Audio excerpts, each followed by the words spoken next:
inspirações amorosas, generosas. E é muito bom também estarmos de encontro aos ensinamentos do Cristo e também da doutrina espírita. Eu começo essa nossa reflexão com uma história.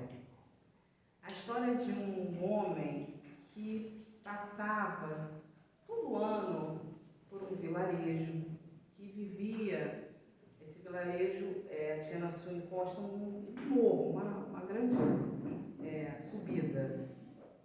E esse homem, ele passava todo ano, uma vez por ano, ele subia aquele monte. E ele dizia que toda vez ele ia lá subir, ficava uns dias, voltava, e as pessoas curiosas, mas por que escalar esse monte tão alto? Qual é a intenção, qual é a graça, de ter subido esse monte? Ele dizia: eu subo para encontrar a mim mesmo. E as pessoas não entendiam muito bem, mas enfim, todo ano aquele homem subia e descia para buscar a si mesmo. Até que um dia ele subiu e o tempo mudou de repente. E houve assim uma tempestade, uma dificuldade para ele voltar a descer. O lugar por onde ele estava acostumado, que ele dominava, já subindo e descido, estava muito escorregadio, porque era o lado sul, que pegava o vento principal, a chuva. Então era um lugar que, se ele descesse por ali, ele corria realmente um risco de morrer. E ele falou: o que eu vou fazer? Eu vou então morrer, ou eu desço, ou eu fico aqui e vou morrer. Mas existia o outro lado do monte. Esse outro lado do monte tinha uma floresta densa, que poucos conheciam, era realmente muito desconhecida, e ele, sempre que avistava aquela floresta quando ele subia, ele falou: jamais que eu vou descer. Não vou descer, não vou entrar nessa floresta, sabe, sei lá o que tem lá, monstros, animais perigosos, eu vou ficar aqui, não vou descer. Mas naquele momento ele se sentiu assim: caramba, o que eu faço? Já que eu vou morrer mesmo, já que eu corro o risco de morrer, eu vou descer e vou conhecer lá a floresta. Pelo menos eu vou morrer conhecendo uma coisa diferente, E aí ele foi descendo com cuidado, porque apesar de ele ter o domínio daquela montanha de um lado, aquele lado era desconhecido. Então ele precisava ir devagar, precisava ir com cautela, observando, aprendendo a caminhar nesse novo caminho.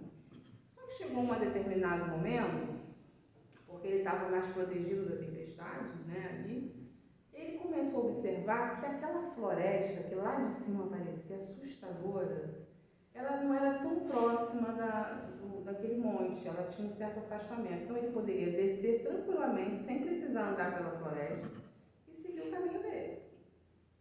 E que não era assim tão assustador, como ele imaginava lá de cima. E assim ele fez, ele desceu, não precisou entrar naquela floresta, ele seguiu o caminho. E por aquele caminho ele encontrou novas paisagens, flores novas, tinha plantas diferentes, animais que ele nunca tinha visto.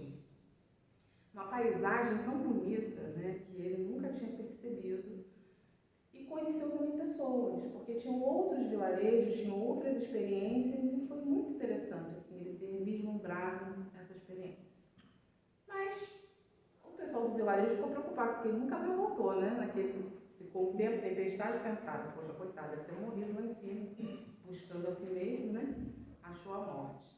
Mas passou um ano, naquele mesmo momento dele, ele marcava o tempo de voltar, ele volta. E as pessoas no vilarejo curiosas: meu Deus, você está vivo, você sobreviveu àquela tempestade e tal. O que aconteceu? Eu falei: eu desci pelo outro lado.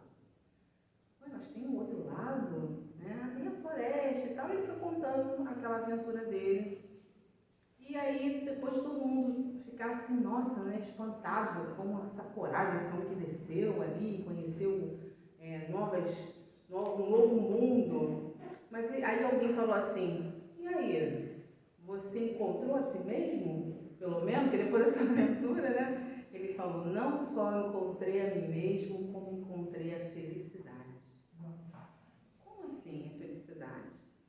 Porque eu vivia preso no preconceito de achar que tudo que que estava do outro lado da montanha era algo que eu escutava de histórias, de pessoas que falavam. Então, o que eu pensava não era o que eu experimentei, mas o que eu ouvi falar. O que alguém disse para mim, o que eu, em algum momento, percebi na minha cabeça. Mas o que eu vi realmente agora é o que eu sei. Eu sou liberto. Eu libertei a minha consciência. E por isso eu me sinto uma pessoa feliz. Porque eu pude ver com os meus próprios olhos uma realidade que eu achava que era outra coisa. E aí eu conheci pessoas, eu conheci coisas diferentes, né? Então o preconceito, ele era uma prisão para mim. Então eu sou muito feliz, porque agora eu quebrei essa barreira de preconceber alguma coisa que eu não conheço.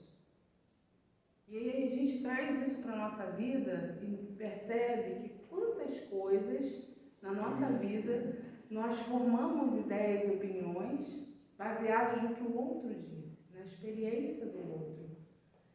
E a da cultura, às vezes não é uma coisa intencional. A gente herda a visão que os pais têm, que também herdaram dos pais, né? Assim, aquela coisa, aquela herança da história da família, do grupo que vivemos, da sociedade.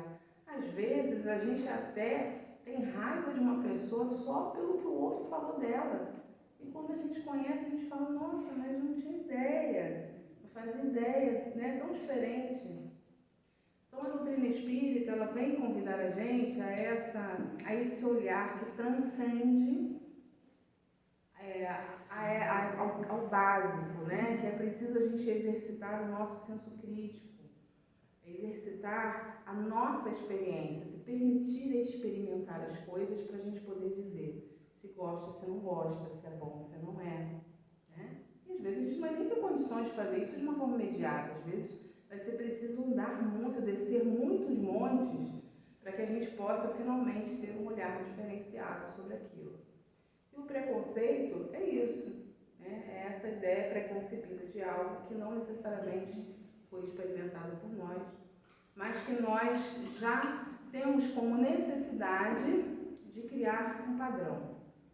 Então a gente lembra lá no livro dos Espíritos, nas leis morais, a lei de justiça, amor e caridade. Kardec vai perguntar se todos nós, se o sentimento de justiça é natural. Os Espíritos dizem que sim. Quer dizer, qualquer coisa que eu perceba que está fora do equilíbrio, que está fora do lugar, naturalmente qualquer ser humano, qualquer criatura divina, vai sentir a necessidade de ajustar aquilo, de fazer justiça.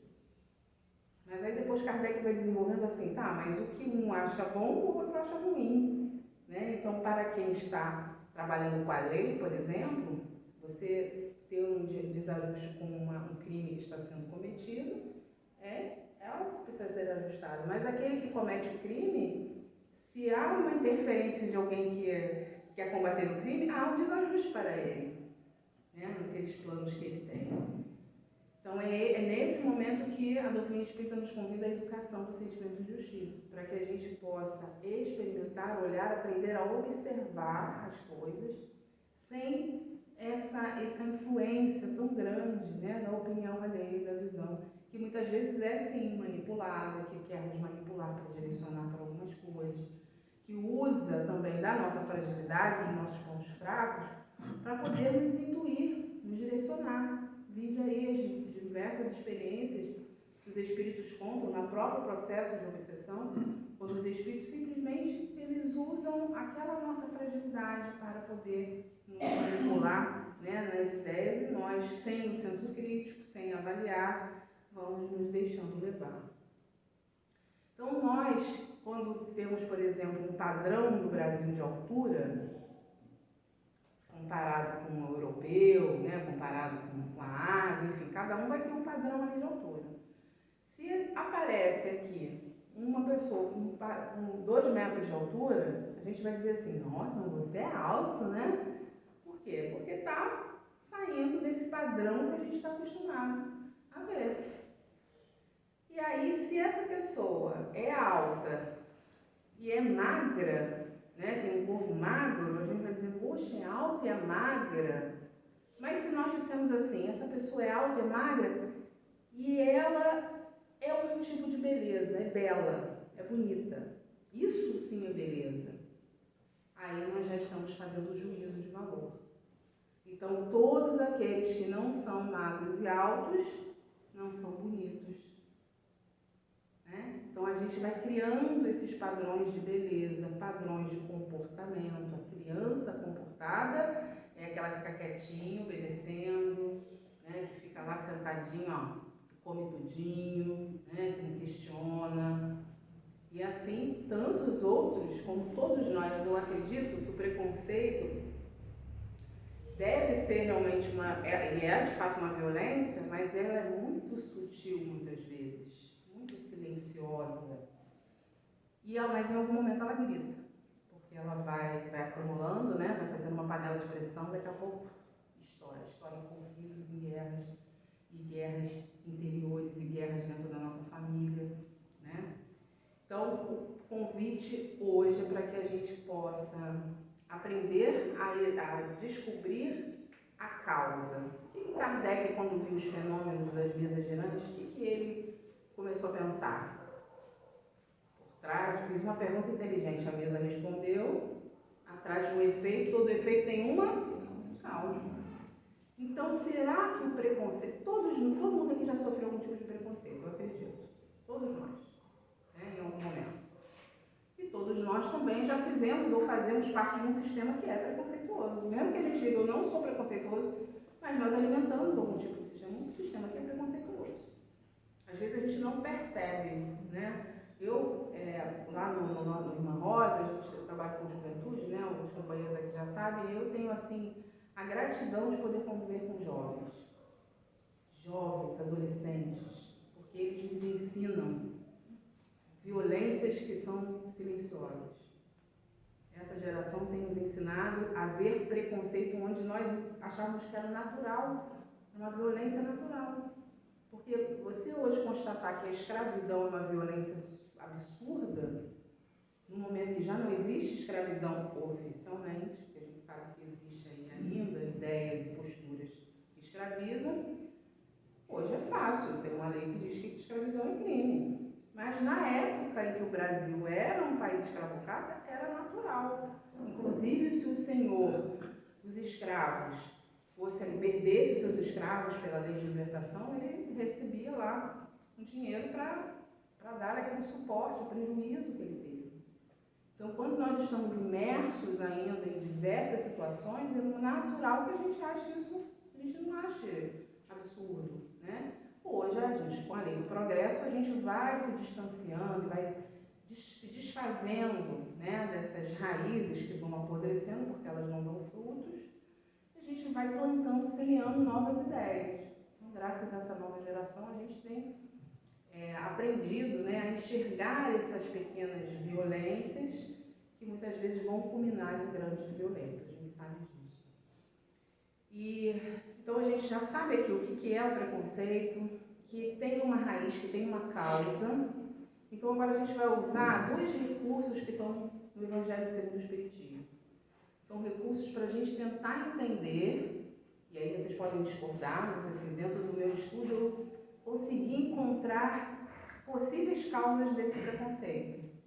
Porque o preconceito traz dor, é um fato, traz dor, gera dor, né? Traz sofrimento.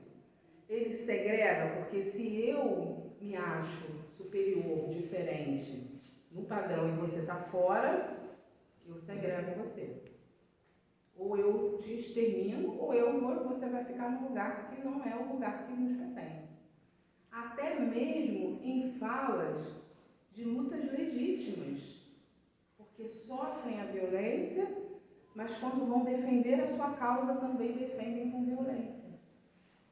Então eu sofro preconceito de quem não me aceita, mas eu também devolvo com preconceito aquele que não me aceita, e fica essa coisa, quem é o dono da verdade? Aí eu sempre conto a história de uma reportagem que saiu uma vez, lá na Mocidade. A gente trabalha muito em cima de reportagem de jornal. Uma jovem trouxe a questão do vegetarianismo, do veganismo, porque quando a gente vai trazer esse assunto para a casa espírita, que é uma realidade, né, para muitas essas gerações também já estão nascendo, e as pessoas estão mudando, estão querendo conhecer, né? Aí, quem é carnívoro, Deus me livre, a gente não vai ter que virar vegetariano não, né? Não vou parar de comer carne não, só pra gente falar sobre roda de conversa, né? A gente não vai ter que parar de comer carne não, né? Aqueles que são vegetarianos também muitas vezes se sentem fonte de piadas. Vai comer capim hoje, né? E assim trouxeram uma história de uma família, uma jovem, que levava seu namorado quando tinha evento de família, os dois vegetarianos, não lembro se eram vegetarianos ou se eram veganos, acho que eram veganos. E todo moço de família eles eram fonte de piada. Um momento que era para ser de fraterno, de família, era aquele peso na família, porque a gente agora vai ter que fazer uma comida diferente, só que não era diferente, era tudo que eles comiam menos a carne, né? E era um motivo de piada, não havia um momento ali de solidariedade, de felicidade, porque você fez uma escolha na sua vida que te faz feliz, e eu sou feliz por isso. Não. Você fez uma escolha que te faz feliz, mas isso não é para mim uma felicidade. Felicidade é comer carne. Então eu segrego você.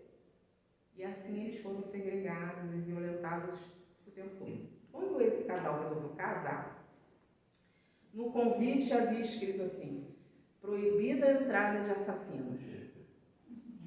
E a mãe da noiva não pôde participar do casamento, porque ela era carnívora. E os assassinos ali seriam os assassinos de animais. E aí a gente não está para julgar, mas para avaliar o sentimento gerado por trás de toda essa violência. Quem sai perdendo?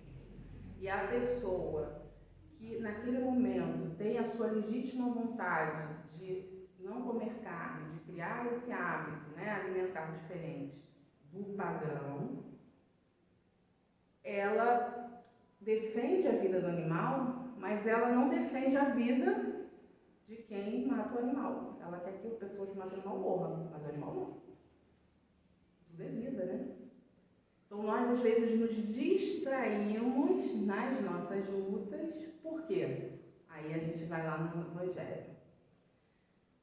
2 espíritos, nas instruções dos espíritos, trazem esse tema que eu vou colar aqui. A gente não é né?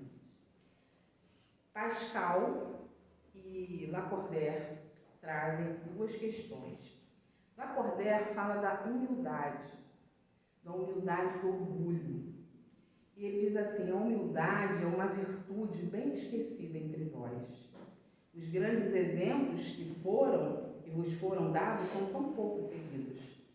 E, no entanto, sem humildade, podeis ser caridosos para com o vosso próximo? O que vocês acham?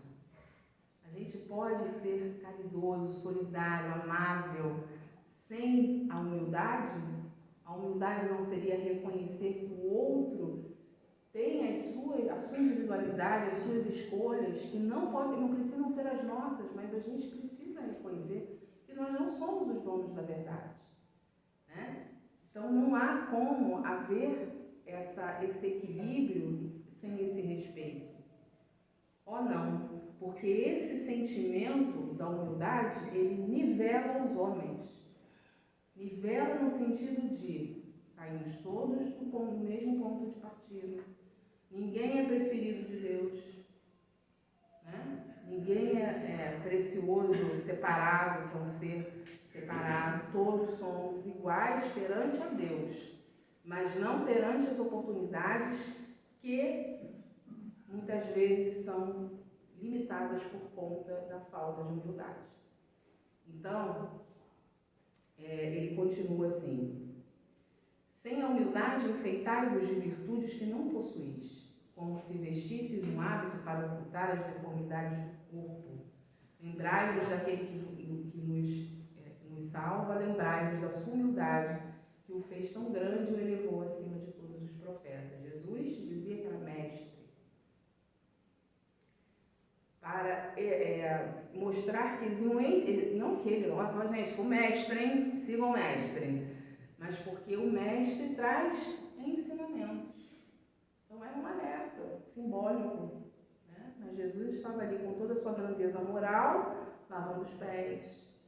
Ele não ficava ali tirando onda, né, do poder que os outros davam para ele, esse poder de rei, de revolucionário, daquele que ia salvar todo mundo, que ia combater Roma, né? Mas ele tinha essa demonstração de humildade, mostrando que sem a humildade, imagina, ele tinha que respeitar inclusive as autoridades da época, os doutores da lei. Ele respeitava lá, ele discordava de algumas posturas, mas ele não passava, ele dizia ali, eu não vim destruir a lei, a gente veio ali dar um olhar diferente sobre a vida futura, sobre um Deus de amor. Então essa humildade, compreender essa humildade, entender que ela é uma virtude, está aqui necessária para nós. Será que a gente acorda? Todo mundo acorda com agenda, né? Hoje o que eu vou fazer? Hoje eu vou levantar, vou sair, vou na casa espírita, ou vou ir na padaria, hoje eu tenho que comprar uma coisa, eu tenho que estudar, eu tenho que trabalhar, eu vou dormir hoje. A gente tem sempre uma programação. Vou sair com os filhos, né? Mas será que a gente acorda de manhã e fala assim, hoje na minha agenda está aqui, ó, vou trabalhar o orgulho hoje. Hoje é o dia do orgulho. Né? Tem dia que eu boto assim, hoje é dia de não falar mal dos outros. Aí alguém vem e fala, gente, eu não posso. Prometi que hoje eu não ia falar mal. Vai pra lá, sai perto de mim, tentação. Né? Hoje eu não posso falar mal dos outros. Eu quero saber essa sensação, como é boa a sensação de não falar mal dos outros. Quero ter essa sensação. Será que nós nos reconhecemos seres espirituais, encarnados? Porque se a gente se reconhecer verdadeiramente, essa faz parte da nossa agenda. Nos preocuparmos diariamente, porque aí, quando acontecem as questões do dia a dia, a gente, essa situação aqui é aprendizado. Tudo é aprendizado. Mas a gente às vezes fica mergulhado, né, no sofrimento, nas perturbações, e se distrai com o aprendizado. E aí eu lembro de uma história quando ele fala essa questão da humildade, de você se achar. Quantos de nós temos uma cultura de poder? A mediunidade é um poder. Eu morria de medo na casa espírita que eu frequentava, do médium da casa, que era lá no Rio, era o presidente da casa também, pessoa maravilhosa. Mas ele sabia, ele tinha vários tipos de mediunidade. Eu falei, meu Deus do céu, se eu passar perto dele, eu era adolescente, gente, passar perto dele, vai ler todos os meus pensamentos, eu estou lascada, né? Ele vai ler tudo, meu Deus, eu já passava assim, ó, eu não quero que ele olhe para mim, porque ele vai ler os meus pensamentos. Uma interpretação equivocada do dom da mediunidade, né? Porque ele não fazia essa barganha, mas eu me sentia poder do médium, de poder ver, de poder, né, ouvir. São pequenas coisas, a paternidade, a maternidade, às vezes até ser um irmão mais velho, ser um vizinho que acha que tem mais conhecimento que o vizinho lá, que faz um monte de coisa errada, né? Dentro do trabalho, dentro da casa espírita, enfim, na nossa vida. A gente está sempre competindo, né? Aí eu lembrei de um senhor que passava todo dia na nossa rua. Eu morava no Rio, vendia pipoca. Porque eu passava, perto da escola e tal, todo dia. E a gente compra pipoca, né? A gente compra pipoca, todo dia. Quando a gente estava mais crescido, a gente foi um dia conversar com ele, ele falando, eu criei meus 3 filhos vendendo pipoca. Todos os filhos formados. E aí a gente vê assim uma situação, poxa, uma notícia, filho de pipoqueiro se formou em medicina. E a gente acha aquilo algo extraordinário. E realmente, porque primeiro, uma pessoa se formar em medicina já é uma luta, né, gente? Uma saga, né? E aí a gente sabe das dificuldades que tem uma pessoa que não tem salário, que depende da pessoa comer a pipoca dele, que a pipoca dá certo, que o gás acabou, que o carro quebrou, que não sei o que, debaixo de chuva, debaixo de sol. As dificuldades para que aquelas crianças possam ter oportunidade de estudar, né? E poderem seguir aquilo que elas querem. Porém, isso não deveria ser extraordinário, isso deveria ser natural. Todos deveriam poder ter as mesmas oportunidades. E a gente sabe que no nosso mundo e no nosso país existem oportunidades diferentes. Então, Será que não faz parte da lei do progresso também trabalharmos? Será que Deus nos criou sempre para termos superiores e inferiores? A superioridade e a inferioridade podem fazer parte de uma certa escolha de provas, de condições de espíritos imperfeitos. Mas a gente não está caminhando para a perfeição? Então, por que nós temos que concordar e alimentar com essas desigualdades que fazem crianças e jovens, adultos, idosos, caminharem em passos tão diferentes? Será que isso é sempre a responsabilidade do poder público somente? Será que nós, enquanto espíritas, não temos que ter a consciência dessa lei do progresso? Onde o superior, mesmo às vezes numa situação considerada inferior, o superior, você vê ali, o próprio parábola do devedor compassivo, né? Que ele está devendo para o senhor perdoa. Quando ele pega o outro que está devendo para ele menor, ele não perdoa. Então, nós estamos em várias posições, né? O tempo todo alternando. Então, é esse olhar de que o outro precisa nascer escravo, porque ele precisa passar por essa escravidão, porque ele precisa passar por uma situação porque ele foi senhor de escravos. Isso é equivocado. A lei de causa e efeito, ela tem atenuantes, ela é educativa e não punitiva. Então, se encontramos a ausência do bem e a injustiça onde o preconceito prevalece, é preciso dar um passo a mais. E aí, o Espírito Pascal, ele traz a reflexão sobre o egoísmo, porque o orgulho que nos faz sentir superiores, eu sou maior, eu sou mais inteligente, eu nasci numa situação melhor, eu nasci, né, eu tenho uma mediunidade, eu estou vendo o pensamento de todo mundo aqui, eu sou melhor. Então, se eu sou melhor, se eu me sinto melhor, tudo que é melhor é meu. A maior fatia do pudim é minha, porque eu sou a melhor. O egoísmo é o filho do orgulho. Quando a gente vai lá para a Índia, que é uma realidade milenar, né, onde nós temos mais de 3.000 anos do sistema de castas, onde você tem a casta superior, daqueles que legislam, daqueles que mandam e tal, e depois você tem a casta dos comerciantes, né, aquela do domínio do conhecimento espiritual, aquela casta dos miseráveis que nascem, vivem e morrem miseráveis. Não há condição de você migrar para castas. Não havia, né, no passado. E aí, com o tempo, essa violência, esse preconceito, começou, que foi criado, inclusive, com uma determinada intenção, enfim, foi doendo demais nas pessoas. Gerações e gerações se renovando ali, e a dor, violência muito grande, né? Então, em alguns momentos, começaram a vir alguns espíritos ali que começaram a mudar, vindo das novas gerações, começaram a questionar e começaram a exigir cotas. Não existia cotas, tinha que ter tantas cotas para alguém migrar para determinada casta, né? Porque só com uma cota que eles conseguiam, de alguma forma. O cara tinha um talento enorme para o comércio, ele não podia ser comerciante. Então ele conseguiu, através da cota, ser comerciante. E assim, eles foram modificando algumas questões dentro da cultura. Mas aí a gente tem um ponto aqui. O ponto que Kardec, lá na Gênesis, quando ele vai falar do bem e o mal, ele vai dizer que essa ausência, o mal é a ausência do bem, que é necessário que a gente não faça, não adianta não fazer só o mal. Não fazer o mal já é o fazer o bem, mas não é o suficiente.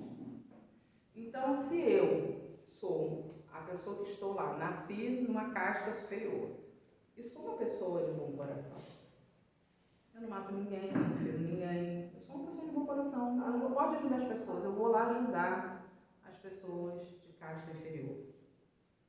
Eu não estou fazendo mal, eu posso até estar fazendo algum bem, porque eu estou usando a minha riqueza, olha a prova da riqueza, usando a riqueza para o benefício do outro. Porém, esses grandes revolucionários que nos deram exemplos de humildade, eles tinham uma força de mudança que transcende a isso, a esse vilarejo. Eles falam assim, vamos subir um monte e vamos lá para o outro lado. Então, enquanto autoridades, eles ajudaram a quebrar os paradigmas. E hoje, o sistema de castas existe, mas é muito menos do que era há alguns mil anos. E a tendência é que cada vez mais isso vá desaparecendo. Apesar de que você já nasce ouvindo que você é inferior, que você é superior, a criança já nasce sendo educada por ele. Mas os paradigmas vão sendo quebrados, que é a lei do progresso. Mas será que a gente vai precisar esperar que sempre venham espíritos maravilhosos para fazer essa mudança? Porque eu desconfio que nós somos a nova geração, porque Kardec falou no século XIX, né? A gente já não estava nascido ainda. Eu desconfio que nós fazemos parte dessa nova geração, não só as crianças e adolescentes de hoje. Então fazemos parte dessa mudança de sairmos do vilarejo e avançarmos na mudança. Então não basta só eu dizer, eu não sou preconceituoso. Mas em algum momento eu preciso reconhecer que eu, de alguma forma, ainda tenho preconceito em alguma coisa. E por mais que a gente não deseje, nós temos, de alguma coisa. Porque se entrar agora alguém aqui com o cabelo cor de arco-íris, todos nós vamos olhar, digo por mim, eu vou olhar e será que, como é que eu vou reagir? Meu Deus, que doido essa pessoa, esse cabelo colorido, né? Ou eu vou ficar com inveja, porque pode pintar os cabelos assim coloridos, ou eu falo que coisa louca, né? E a gente não tem, então faz fora do padrão. E aí a gente lembra da parábola do bom samaritano. Samaritanos amavam a Deus como os judeus amavam. Era o mesmo Deus, mas não aceitavam todos os livros, porque alguns livros eles achavam que era o delírio lá dos judeus, inventando as próprias leis. Não eram as leis divinas. Então eles eram segregados porque não seguiam todos os livros. E se cuspiam no samaritano. Então, mesmo que um samaritano optasse por seguir todos os livros, não importa, porque você é samaritano, então você vai se segregar. Assim, às vezes a gente generaliza. Fulano é assim, então todo mundo é assim. Né? Fulano da família, daquela família lá, e naquela família lá, ó, ninguém vale nada. Né? Como se a gente tivesse a questão moral herdada pelo sangue, que a gente sabe, a doutrina espírita explica que não. Herdamos só o DNA. Né? Estamos unidos por afinidade, mas herdamos o DNA. Então, esse homem que está ali jogado, às vezes a gente vê um problema e a gente tem dificuldade de lidar com esse problema. A gente tem tido um aumento muito grande de pessoas em situação de rua. Né? Depois da pandemia aumentou muito. Verdadeiras cidades se construindo à margem de outras cidades. Eu vejo, pelo menos em Niterói, assim, um incômodo profundo, não com a vida da pessoa que está ali, mas com o incômodo que aquela pessoa está causando. E que o poder público não toma nenhuma atitude. Porque aquela pessoa, ela às vezes, ela tem um nome e ela tem uma história, mas ela é chamada de consumidor de tal droga. Ela não tem nome, ela tem um nome, consumo de tal droga, aí chama aquele nome que a pessoa consome. Que a gente nem sabe se a pessoa consome, a gente chama que está ali, e a gente rotula, né? A gente rotula a pessoa que veste tal roupa, um tipo de roupa. Então, as mulheres com determinados vestidos, se ela estiver com determinada altura de saia, então ela é uma pessoa que está ali se oferecendo para alguma coisa. São rótulos que precisam ser quebrados. Quando a gente acolhe, a gente consegue compartilhar a empatia, que não é só se colocar no lugar do outro, é a gente estar presente na dor do outro, respeitar mesmo que a gente não concorda. Meu Deus, a pessoa está chorando por causa disso, pelo amor de Deus, gente. Coisa tão simples. Mas é a dor dela e a gente precisa respeitar. Né? Então, quando a gente vê esse problema, essa pessoa que está deitada ali no chão, sujando o ambiente, enfeiando o ambiente, a gente nem sempre sabe lidar com aquilo. Eu tenho muita dificuldade. O que fazer? Dou dinheiro, dou atenção, dou comida, aí você dá comida, a pessoa quer dinheiro, você dá dinheiro, a pessoa quer comida, aí você tem medo, né? E aí tem uma passagem que diz assim: uma mãe diz para o seu filho de 11 anos, meu filho, quando você sair para a rua e para a escola, você preste atenção ao seu redor. Cuidado Cuidado com as pessoas que estiverem se aproximando de você e tal. Se tiver a pessoa que estiver de capuz, que estiver de boné, mão no bolso, você fica de olho, andando aí, você toma conta do celular, vai com Deus e boa aula. No outro lado, você tem uma mãe que diz assim: meu filho, quando você estiver indo para a escola, na rua, não anda de capuz, mesmo que você esteja com filho. Não use o seu boné preferido. Não ande com a mão no bolso, porque vão achar que você vai assaltar alguém ou machucar alguém. Boa aula, meu filho. 11 anos de idade. São realidades diferentes, né? E a gente rotula aquela criança, daquela cor, daquele jeito, porque são realidades e a gente precisa ir lá na raiz do problema para auxiliar, para que essas oportunidades cheguem a todas as oportunidades do amor, acima de tudo. E aí, quando a gente vê o problema, passa uma pessoa lá para aquele problema cheia de conhecimento espiritual, sabe o que fazer, sabe como lidar, mas ela está apressada, ela está ocupada, então ela passa direto. Aí vem o segundo, que também tem conhecimentos espirituais e é o detentor, é aquele que divulga esse conhecimento. É aquela pessoa que divulga, mas ela passa pelo problema e não para, porque está ocupado, não sabe lidar com aquilo. Mas vem o último, aquela pessoa que está cheia de piercing, os cabelos diferentes, uma roupa diferente, né? E aí chega e passa e olha para aquele problema e diz: o que, Senhor, o que eu vou fazer com o que eu tenho de recursos? Ele vai lá, cuida das feridas, trata, deixa lá na hospedagem, cuida. E muitas vezes esse cuidado vai ser fazer algum tipo de trabalho que sensibilize as pessoas, que mobilize as pessoas, vai ser eu não consigo, eu não sei o que dar de comida, eu não sei, mas eu sei o que eu posso pensar, eu posso me juntar a um grupo que saiba fazer, de como fazer. Eu posso ajudar uma comunidade onde as pessoas não precisam chegar a esse ponto. O que fazer? Somos esse samaritano que descemos e passamos pelo problema e já temos a condição de reconhecer que temos o poder. Jesus falava: vocês podem fazer o que eu faço e muito mais.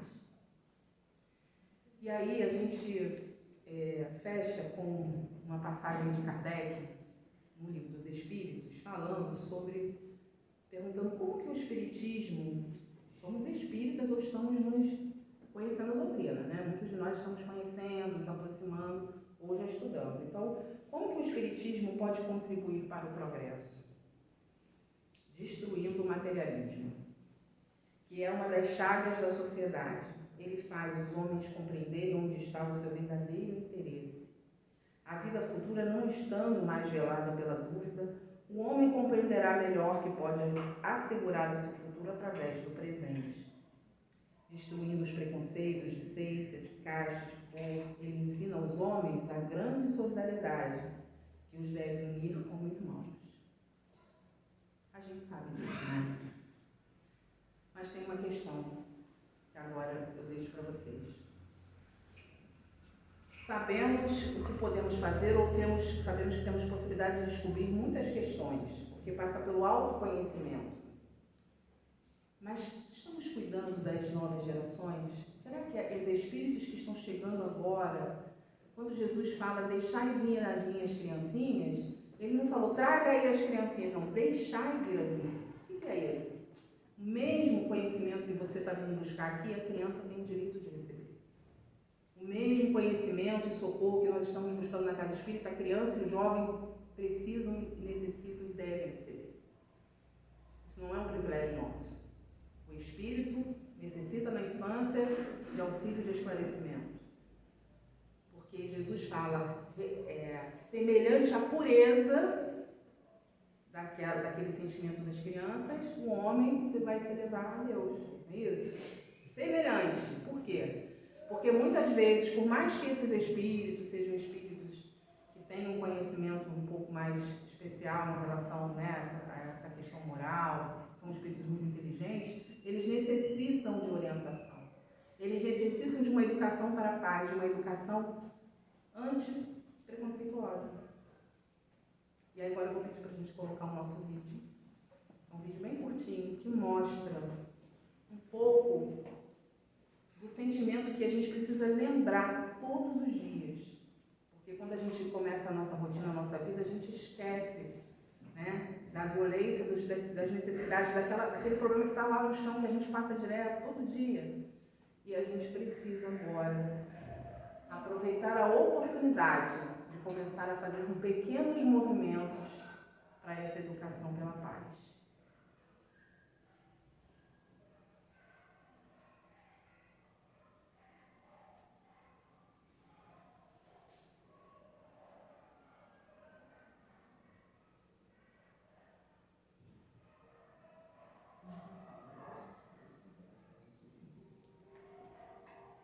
Os meninos que não são alunos devem fazer uma ação muito comum, que acontece no dia a dia de muitos brasileiros. Você já fez uma cena alguma vez na tua vida? Tá. Hoje a gente vai fazer uma bem simples, tá?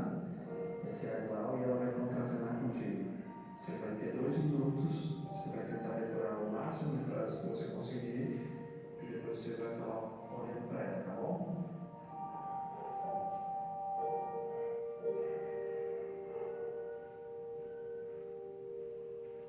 Agora você vai falar algumas frases olhando para ela, tá bom? Quando você quiser. Eu não gosto da sua cor. Eu não gosto muito da sua cor. Seu cabelo é horrível. Seu cabelo parece uma escova. Eu não consigo. Você vai dizer isso olhando para ela, tá bom?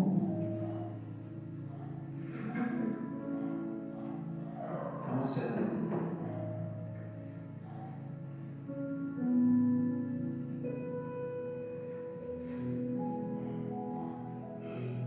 A gente tá fazendo racismo.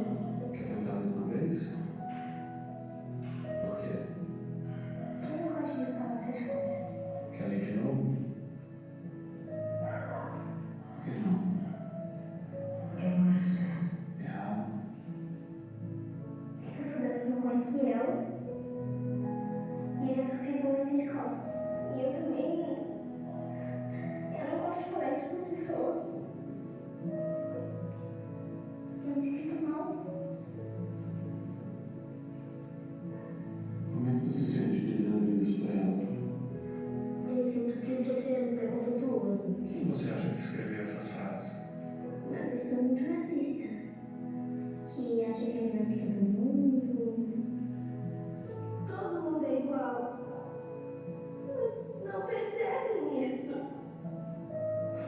E para você o que é preconceito? É você não respeitar as pessoas do jeito que a pessoa é. Preconceito é nós não morremos das pessoas. Olha só, esses textos aí que a gente tirou da internet, que pessoas reais falaram para outras pessoas, né? Você já viu em algum lugar essas frases, por exemplo? Na escola já. Essa pessoa estava sentada no banco.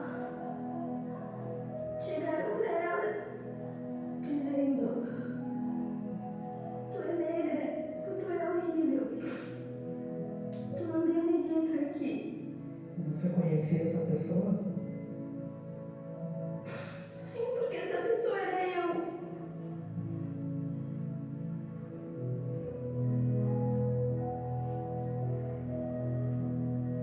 Você acha que seria mais fácil ler esse texto para mim, por exemplo, que sou branco?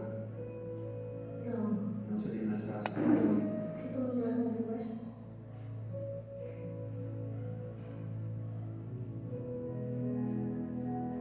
Ninguém nasce racista. Continua criança.